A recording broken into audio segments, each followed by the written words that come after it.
Due to technical difficulties, the audio portion of this video presentation will begin in 10 seconds. Thank you.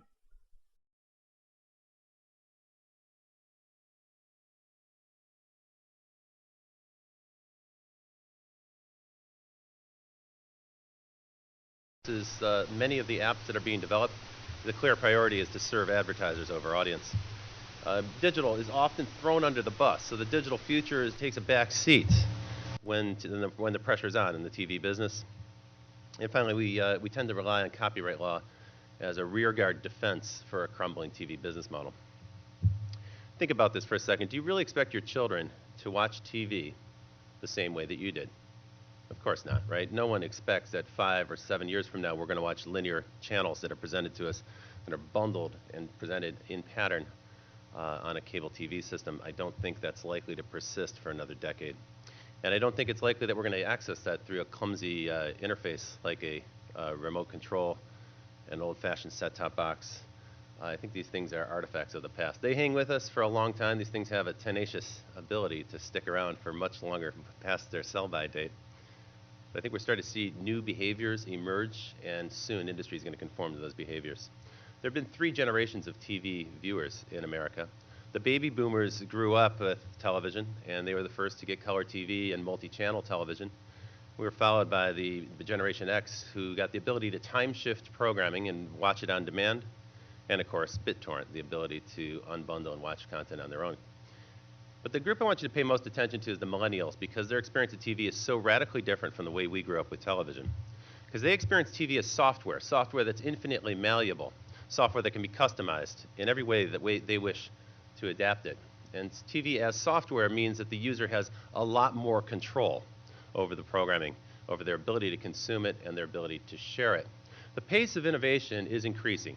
So we're starting to see blistering pace of innovation, particularly in mobile video. And so just last week we heard about Instagram introducing 15-second video clips, and that's a reaction to Twitter's Vine service, which has been growing very quickly. So there's a rapid amount of innovation occurring.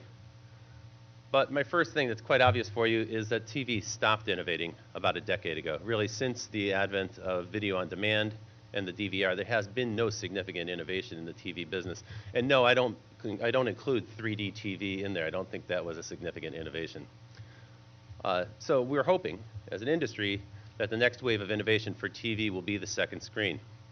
And what I want to do first is probe a little bit on that idea, that notion. Is this the next great hope for TV? The news from the upfront suggests that the television industry is really starting to embrace this as a concept. Every presentation at the upfront included some reference, sometimes a really grand reference, to multi-platform programming. For instance, the USA Network announced that they're going to unify the TV experience across all of the screens. And I believe that's a real commitment. They really intend to do that. They've done some great things in the past, and they're going to start to roll some things out this month to prove that case. So for TV companies, TV multi-platform means television plus some other device. And that begs the question, which one of those is the second screen? I think it's a really valid question, right? Is it the television set that we spend 4 hours a night with, or is it the mobile phone or the smartphone that we carry around with us almost the entire day that we're referring to many times a day, some say 150 times a day? So which one of those is actually the first screen? Which one is the second screen? There's no doubt that the second screen is a battleground. This is not going to be an easy transition for companies to make. Chuck pointed out to me that during the Super Bowl, there were no fewer than 15 second screen apps that were launched, some successfully, some not so successfully. But the point is, this is an open game. It's the ball's up in the air, and it's anybody's ball right now to grab. So this is not necessarily given to the TV companies as incumbents that they're going to win. What's at stake is audience eyeballs and, of course, advertising dollars. The $70 billion that's spent on advertising in the United States. And it's worth noting in this chart, which is from 2011, that even at that point, internet advertising had begun to exceed cable television advertising. So clearly the internet companies are trying to find a way to grab more of that television advertising dollar. And I think you're going to see that battle play out in the second screen. Now, it was just mentioned a minute ago by Guy that Chuck produced a report that I think is excellent, and if you haven't taken a look at it, I urge you to do so. It's an outstanding report. It's the best thing I've seen on the subject of the second screen and this convergence. And in that report, Chuck points out that there's really 2 ways to look at the second screen. It's a simple point, but it's worth mentioning, right? There's two ways to look at it. One is as an enhancement to television, but the other one is as a substitute for TV. I'm going to talk about both of those things. First, the enhancement part of it. So TV companies are rapidly working to devise ways to take advantage of all these gizmos that people have, in their households. Some 70, 80% of the time when we're watching TV, we're using a tablet or a smartphone while we're watching television. And most media companies have really stepped up their presence on social media, for instance, in Twitter. They've rushed to embrace Twitter. But the concern that I raise is as we dance with these partners in the TV business, as we introduce them, are we getting the benefit out of that, or are we inviting them into our TV ad dollars? Certainly analysts predict that Twitter is going to be the primary beneficiary of the second screen with their new Twitter Amplified program and Twitter for TV program.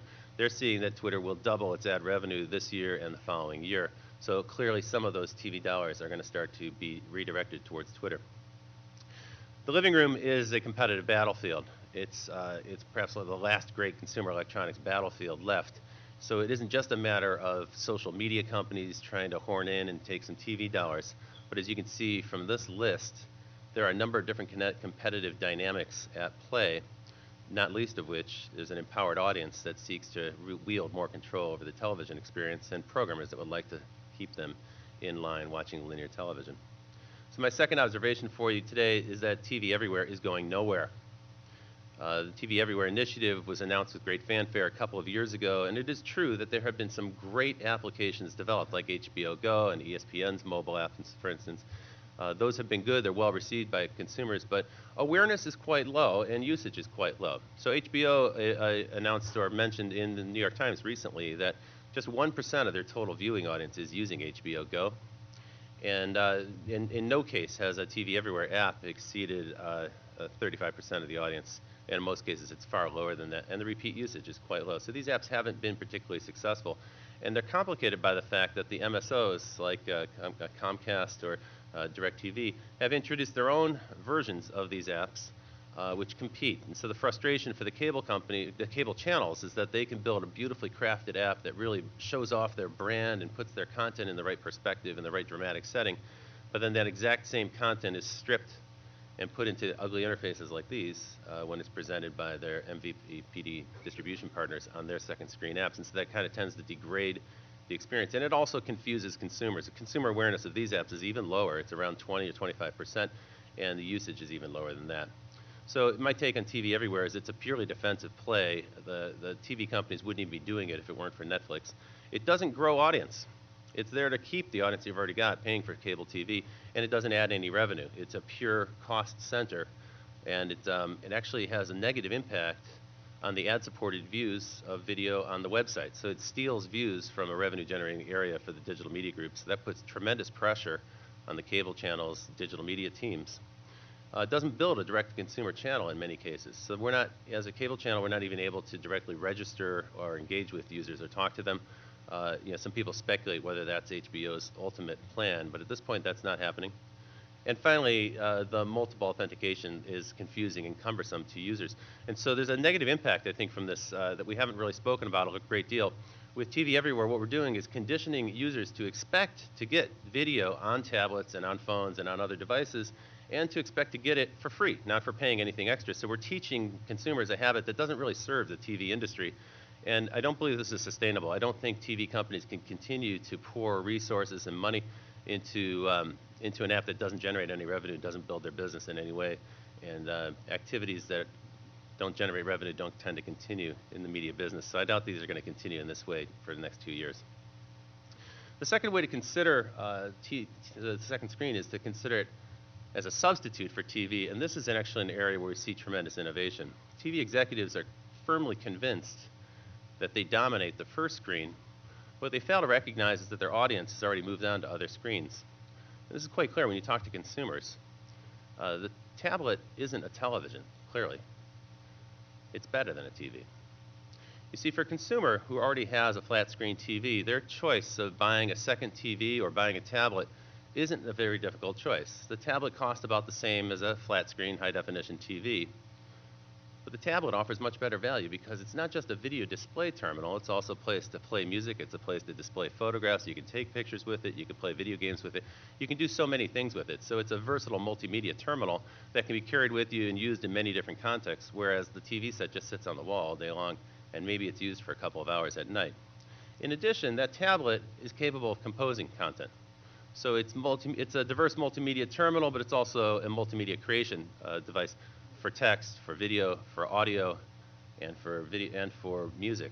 I was in Hong Kong recently, and I visited the students at the Polytechnic school there, where they have these great recording studios for the students to learn how to mix and master music. But those recording studios were empty because all the students had Apple iPads, and they were doing the mixing and mastering on the iPad. That entire suite that probably cost $250,000 to build has been vaporized and turned into a piece of software. And so these are really very powerful devices, and you get a lot more value out of them than you get from a television set, say a second flat screen TV that would be at home. So for the consumer, this is the choice to make, this is the value choice to make. No surprise then that ownership of television sets in the United States has dropped for the first time in history, for the first time ever. It's also worth noting that in the world, there have never been more than 1 billion TV sets in use, in active use at any given time. And we're starting to see now that in the realm of smartphones, more than 1 billion smartphones will be sold this year, just in this year alone. Also, no surprise that pay TV subscription rates are beginning to drop. There's been a lot of resistance to this. This is a message that the TV industry hasn't been very receptive to. But I think the evidence is starting to come in now that we're seeing subscriptions taper off as people migrate to other platforms or find substitutes.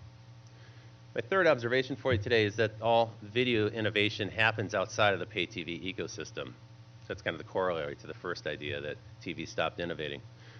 For instance, SVOD, the subscription video on demand services, this year they'll reach about 50 million households in North America. That's quite a significant number. The revenue case for this is quite strong for these businesses. Around 2011, there was a big change in consumer behavior. We stopped buying discs. We stopped buying media as a product and switched to consuming media as a service. And that has to do with the widespread availability of broadband, wireless broadband, and more versatile devices. So those three factors made it possible for us to start to stream or get access to subscription services on demand. We no longer needed to buy fixed media products. But that's a gigantic shift in the economics of the TV business. The predictions are that we'll reach somewhere around $30 billion of revenue by 2017. So that's a lively growth path. It will not replace all of the DVD revenue that's been lost in home video, however. The reaction from the TV industry, the big TV distributors, has been to copy it. So they're creating these kind of Netflix clones, like the Verizon Redbox partnership or the Dish Blockbuster partnership or Comcast Xfinity Stream Picks.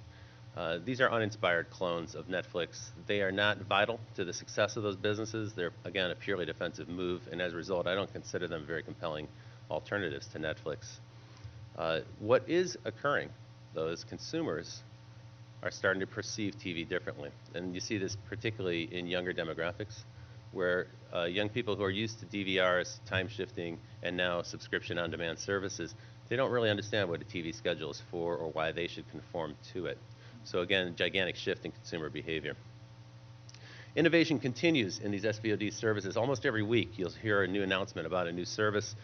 This is a service called Hit Bliss that I just became aware of that allows you to earn credits by watching ads, and then they give you free video on demand. So you will watch a series of commercials that you choose, and then you kind of earn a bank. You build up credits in the system, and then you can watch video on demand that way. So that's an alternative. That's a new business model that hasn't been experienced in the past. And of course, Netflix continues to evolve and improve. And they predict that Netflix will bring 4K streaming to the home before cable or certainly satellite introduce it, which is really quite an extraordinary thing if you think about that for a second. You know, the ability to watch a 4K movie streaming to your home over broadband in just a couple of years. That's the prediction from Netflix. And there's all kinds of other innovation. It's not limited to these subscription video on demand services. Business model innovation in mobile is intense, and it goes very quickly. If you look at the game industry in mobile, which is still the bulk of the content sales in mobile, there's all kinds of interesting innovation happening there. The free-to-play apps, the idea of in-app purchases, so something's free until you hit a barrier or a bump, and then you upgrade to a paid version of it. Using your mobile phone to make payments of all sorts, not just for content, but payments in the real world. and virtual currencies. These are all innovations that are moving at rapid pace in the mobile business. YouTube, of course, continues to innovate with their paid channels. Some doubt whether that's going to be successful. I'm a little skeptical myself. But I can see that YouTube TrueView has been a hit, and it works in a way that's similar to Google AdSense, where payment is made only after value has been delivered. And so that's a significant innovation, and actually it's going to make YouTube a very formidable competitor to television. Twitter Amplify, the video introduced into Twitter, and most recently, just a week ago, the introduction of the 15-second video clips in Instagram is a really important move. Some people wondered why Instagram launched 15-second video, but it's quite obvious. It's to condition people who are using Facebook to 15-second spots. And in fact, the very first thing that were the first videos that were shown in Instagram were from marketers. They were kind of spots or marketing videos that were introduced into Instagram. And so we're seeing a tremendous amount of innovation happening in these online video services. My next observation for you is that smart TV is actually kind of dumb. And what I mean by that is we don't really want another smart device in our house. We already have one that we carry around with us. The digital home is going to be controlled by your smartphone. You see, we've already gotten accustomed in the last 5 years to walking around with these smartphones, and everybody wants them. If you ask Americans, what device do you want to get? Overwhelmingly, they tell you they want a mobile device. And then in distant fifth place, a small percentage tell you that they're interested in a smart TV. And we see this also in terms of the people who purchase smart TVs. Most of them don't hook them up. They aren't even connected. They're not using the features of the smart television. They're just buying it as a flat screen TV. So as consumers, as users of these smartphones, we walk around town and we expect the world to respond to our smartphone. We're starting to get conditioned to that with all these location-based apps. And of course, auto manufacturers are starting to pair the phones with the cars. So we're learning how to control our car. Now there's apps for almost every car that allow you to bring your streaming music, Mag or Spotify into the car. This app from Nissan allows you to control the AC and windows so you can cool your car even while you've got the car parked in a parking lot. People are learning how to use mobile payments. That's spreading out across the U.S. It's widespread in Asia today. We even use it for our healthcare. We even use it to monitor our health. So we're using these smartphones as kind of the ignition key to the world around us. It's a way to unlock data services, unlock devices around us, and we're becoming quite conditioned to that. And in the household, the trend towards faceless appliances has emerged. This is where consumer electronic companies don't even build a UI for their device. They just build a port or jack, or now more increasingly a Bluetooth or wireless connection, so that you can control the device with your smartphone. And in the smart home, which is sort of the new trend in the household, where everything from your AC and your power grid, all the appliances in the home can be controlled. Usually, the way you control that is through your smartphone. So imagine then, with all those devices that we're getting used to controlling with our smartphone, is it really reasonable to expect us then, when we get to the living room, to set that smartphone aside and use one of these clumsy remote controls to try to navigate a TV set and download apps to a TV set? I just think it's unthinkable, it's implausible, and it's unlikely to happen. The idea of downloading apps to your television set doesn't seem to be something people are likely to do. It's much more likely to me that people are going to download to their smartphones and then beam that across. They'll pair it with the television set and control the TV set that way. It's also much more natural to use a touch screen in your lap, whether it's a tablet or a smartphone, than to try to fumble around with a remote control. So the second screen means mobile. And that means you're going to be porting forever. This has been a huge hassle in the mobile business, this idea that you build an app, but you're never quite done with the app because there's new software releases for the devices, and of course there's always new devices coming. Netflix has an entire team that does nothing but port the Netflix app to devices where it's embedded, and if you wish to compete with them, you must do the same. This means that television companies that seek to be successful in multi-platform must transform themselves into software companies. And I don't think that concept has really sunk in yet at the TV level. I don't think TV companies are ready for that. And TV companies who are contemplating entering the second screen space have to think really carefully before they build a second screen app. They have to think carefully about who's going to maintain it, who's going to upgrade it, and who's going to do the porting for it. If they don't have an answer to it, then they must not make the mistake of hiring an agency to design a really cool looking app once, and then delivering that app to the TV channel, let the TV channel deal with the incessant porting that'll come after that. So publishers are definitely beginning to address devices beyond Apple and a limited number of Android devices. So we're starting to address multiple devices, and that just increases the need for this porting.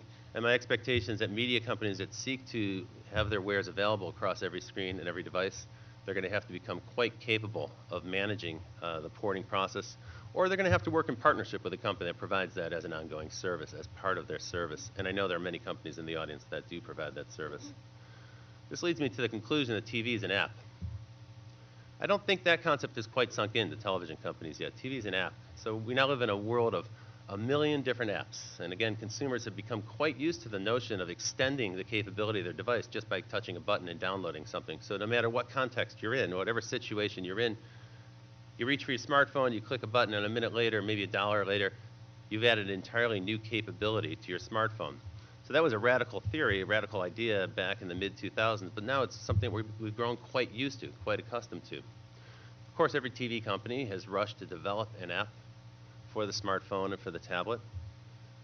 But what the great broadcasting companies discover when they launch their mobile apps is that their great brands now reside on the exact same shelf space as their distributors in the pay TV world, as cable channels, as their local affiliates, as the sports leagues whose products that they distribute, as these internet interlopers like Netflix and Hulu, and sometimes companies that they haven't even heard of before. So this is a very confusing thing. The way I would look at it, the implications of TV as an app on somebody else's platform is that all the advantages that we've gained in the past 40 years of pay TV, the bundling, the shelf space discussions that we've had, the tiering of different channels, all of the leverage that the big TV companies brought to bear in the pay TV ecosystem is lost when you move over to the mobile phone and the mobile device, because now you're competing on the same footing as any other company.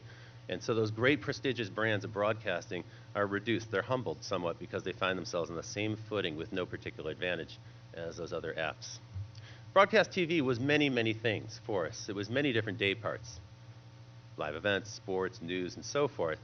And when cable came along, if you think back to the 1980s, in the kind of heyday, the frenzy of innovation of cable, when the cable system wasn't full of channels, we took every one of those TV day parts and we turned it into a channel. We kind of blew it out and turned it into a 24-hour channel. So MTV became a music channel, CNN became 24-hour news, and so forth. That was novel at the time. Now with the great migration to mobile devices, all those day parts, again, are being reinvented, but this time each genre is being reinvented as a mobile app.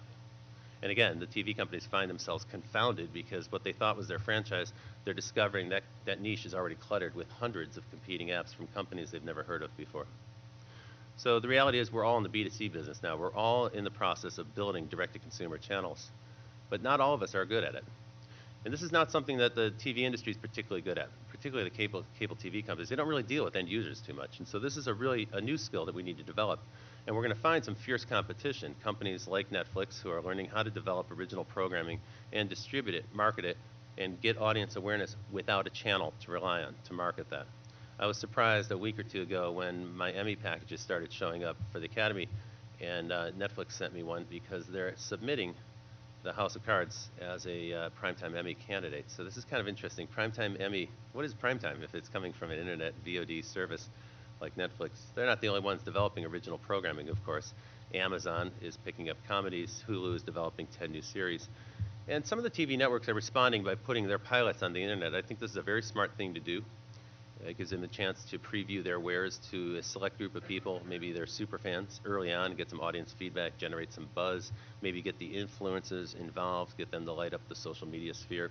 The major studios in Los Angeles all have an internet originals studio that they're building, so they're digital studios who are building original online content. But they're going to find some fierce competition and sometimes from unexpected quarters. I was quite surprised when I was doing research last year to find that the print companies, the print publishers, actually put more video up on the internet than TV companies do. And if you think about that for a second, of course, it makes perfect sense, right? The print industry is burning down to the ground so fast that the print companies have nothing to lose. So they're putting all the video they can up. They're trying to reinvent themselves as multimedia publishers. Where the TV companies, well, they're in the process of withholding content a little bit because they still have a legacy business to protect. And so the print companies, they're going for broke. So guess what? You have a new competition. If you're in the news business, this is really a challenge to your business because there are many providers of video news now on the internet. And it's not limited to print companies, of course, because every blog has also become a video publisher. Now, if you go to a site like The Verge, they're less and less about a magazine or a blog, and they're more and more about video. I think that The Verge now has 5 video programs on their site, and they're not the only ones that do this. So just about every blog is video enabled with a fairly sophisticated looking channel or a very cheap one to produce, but in either case, they're producing video at volume. And they're not the only ones. Individuals like Glenn Beck. Remember when he got kicked off of Fox News and a lot of people, at least on the left, cheered because they thought it was the last we'd see of the guy on TV? We were wrong. He vowed to launch his own internet channel, and within a year, he had 300,000 subscribers paying $10 a month, and Dish Network had picked it up, and he's back on TV. He was able to achieve something that Oprah couldn't do, which is launch his own personally branded channel in the space of 1 year. That's a fairly amazing achievement, and he's not the only one who's doing this. Comedians like Jim Gaffigan and Louis C.K.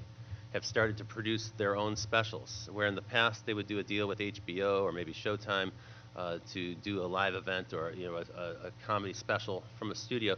Now they're booking their own stage.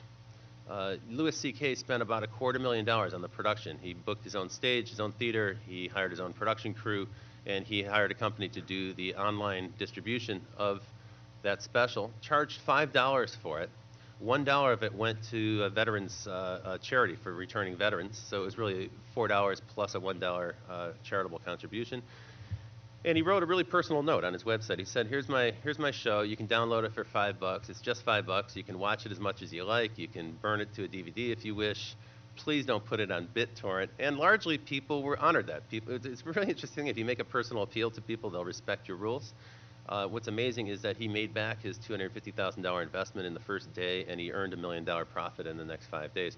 So this has proven to be a fairly tidy business for an individual comedian to do. So anyone with a personal brand now is able to launch their own video channel of sorts on the internet. And of course, we have the YouTube channels. I include these here because sometimes we fail to take into account just how big these channels are. The names are funny. Not all of us have looked at them. Maybe it's not something that we're in the habit of spending our time with, but our kids are. What's important to pay attention to is that a site like Machinima, as of last August, had 210 million viewers. That's a really important number. That's on a global basis. But think about that. That's 10 times the size of a broadcast TV audience. Actually, that's 10 times the size of a big broadcast TV audience these days. So these companies have global reach of a sort that regular broadcasters and certainly cable channels can only dream of. Angry Birds, you know the mobile game. You've probably downloaded a couple versions of it. There are about 1.7 billion downloads of one version or another of this game, and about 275 million people play it each month. You might wonder, why am I including them here? I was up in Finland recently, and I wanted to visit that group because I know the founders of the company, and I admire them. I think they've done an amazing job. They're building kind of the Disney of Finland, if you will, around Angry Birds. That might seem implausible to you. But when I was in Finland, they actually weren't there. The founders were over in China. In China, Angry Birds is building theme parks, and I emphasize parks, plural. I asked them about that. I said, what are you doing in China? And they said, well, Disney made a mistake. I don't think they get China so well. Disney built one theme park in China, but China's a really big country with a lot of cities that have tens of millions of people. So we decided to build theme parks in every city in China. They're building 100 theme parks in China on Angry Birds. And that's not all. About a month and a half ago, they pushed out an update to their app, to their mobile game, that included a video play button. And that means that they are now one of the biggest mobile video distributors in the world. They now reach 275 million people a month with Angry Birds tunes. So a company that you never considered a competitor in the video space overnight, with just one update to their app, can suddenly emerge as one of the biggest distributors of video. There really are no barriers to entry to this space. It's, as I said, the game ball is up, and it's anybody's ball right now. In the last 5 years, a whole host of services have been introduced that knock out an enormous amount of cost for entrepreneurs who want to get started in business and make it possible for them to launch with very little upfront cost. This is a huge change.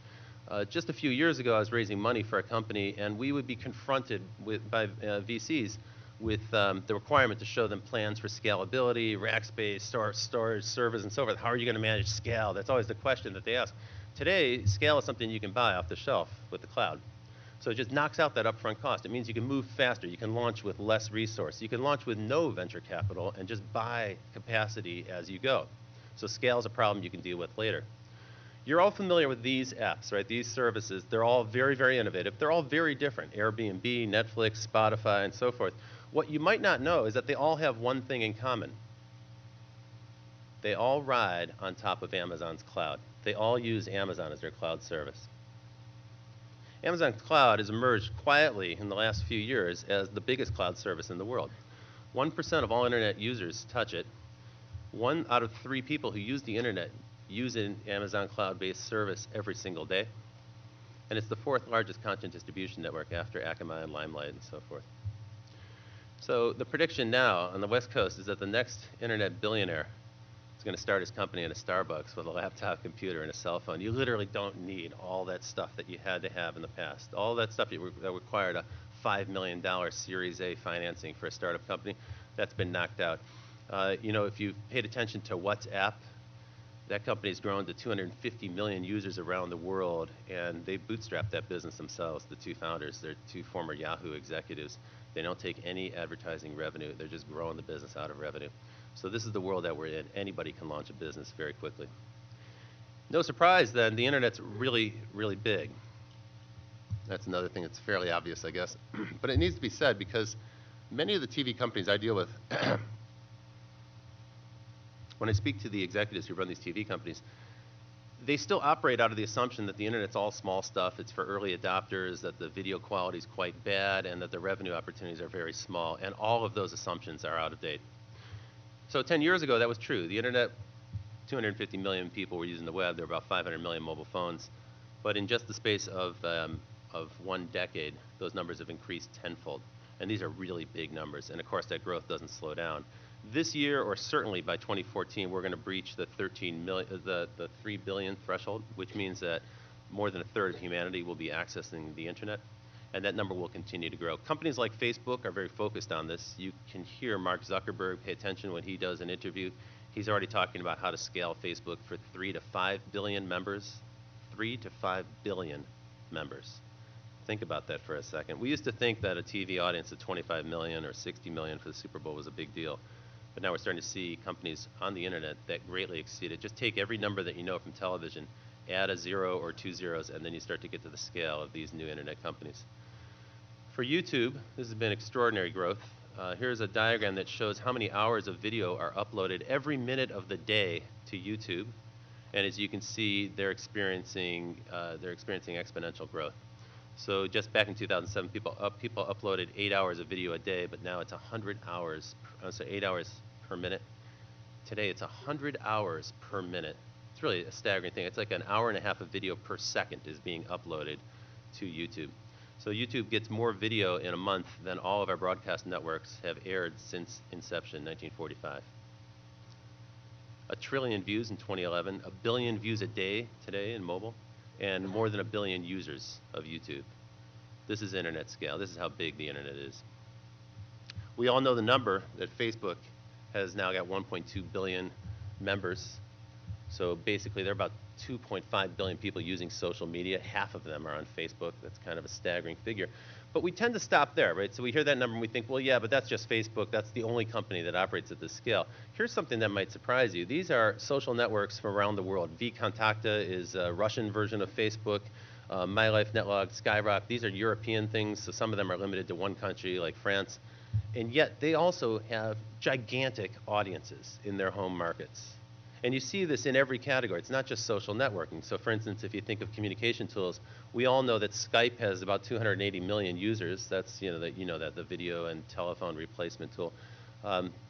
What's astonishing to me is that all these other chat applications also have hundreds of millions or tens of millions of users. And some of them are quite new. Like Uvu is a very new thing. I don't think it's more than 1.5 years old at this point. So they grow extraordinarily quickly. Recently, a lot of news about Tumblr. With Yahoo's acquisition. And it's worth paying attention to this because they're not the only company that grows that rapidly. Let me show you an example here. So here are a set of social video apps from mobile. It's a new category. It didn't really exist 3 years ago. Most of these apps are about 1 year or 2 old.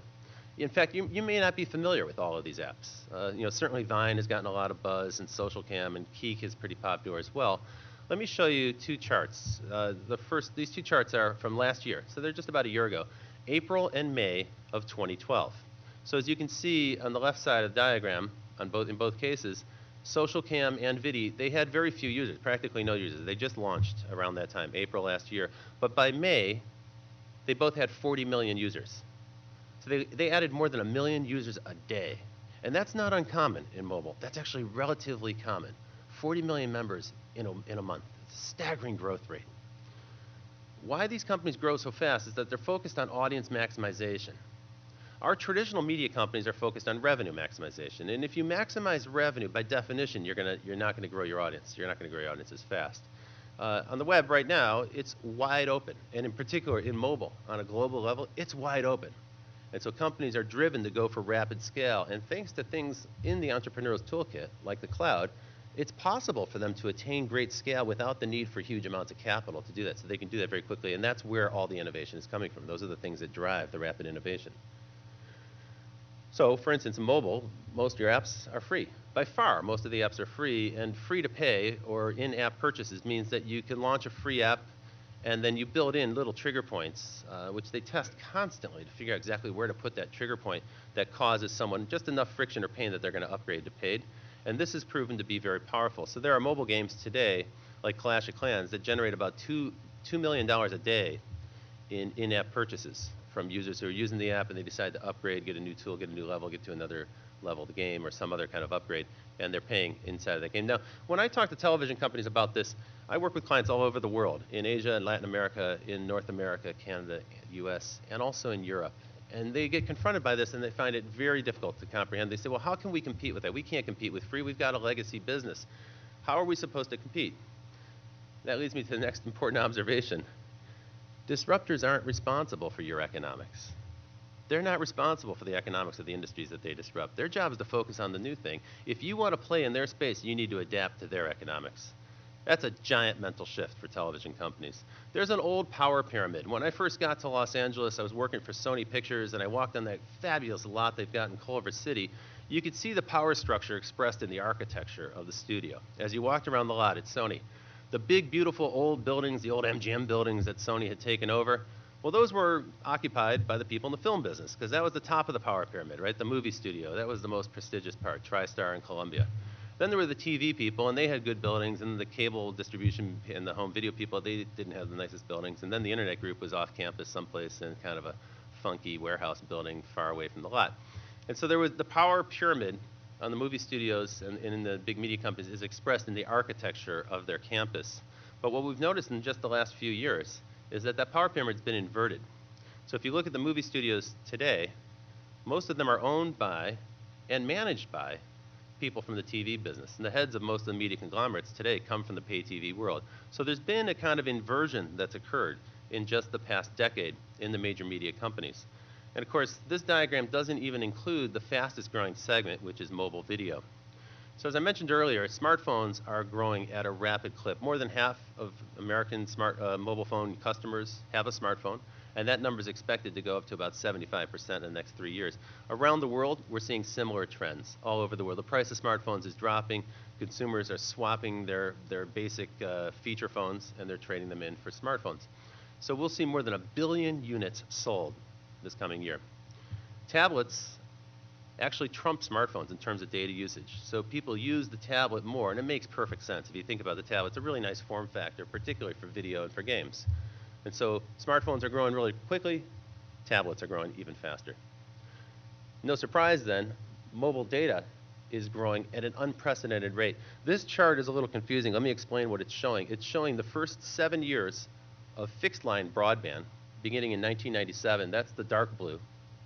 And then it compares that to the first 7 years of wireless broadband, and that's in the light blue. So you're looking at fixed broadband versus wireless broadband, and you can see that wireless broadband usage is growing much faster than fixed broadband did in its heyday.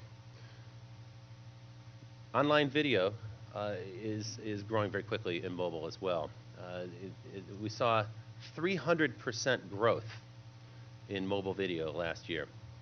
This is a really fast-growing category, and of course for television this presents a real challenge, because if you look at this chart, the part that's important I've circled in red right behind me is the time spent in mobile apps versus other media, and you can see that that time spent is really beginning to encroach on the time we spend with television.